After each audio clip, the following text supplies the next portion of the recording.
new women's refuge has opened in Melbourne, but what makes it unique is it'll only house those aged over 50.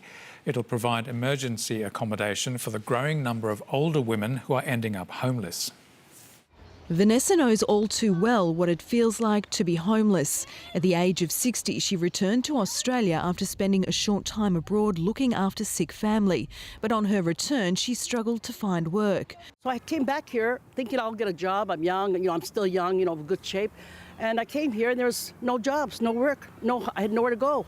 She found herself out on the street too ashamed to tell family or friends about her situation.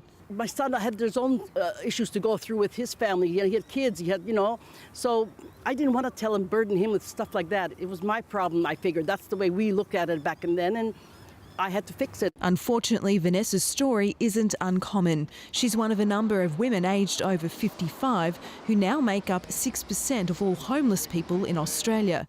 But in what's believed to be the first of its kind, the Gardenhouse is a new refuge in Melbourne and will accommodate only women over the age of 50. For us to be able to provide this space, and certainly from my perspective, the key thing is that they get to take a breath, that you get to stop being in survival mode and come into a home like this that truly feels like a home. The formerly vacant house has been restored and will be able to house up to 6 women at a time.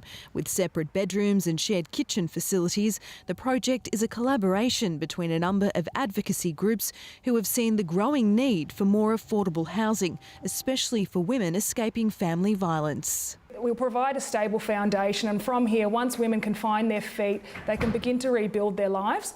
So they'll then be able to either re-enter the workforce, undertake further training, further education, reconnect with family and friends, and then be able to move on to something more independent and long-term. The group behind this project is hoping they'll be able to provide similar accommodation across a number of cities around the country.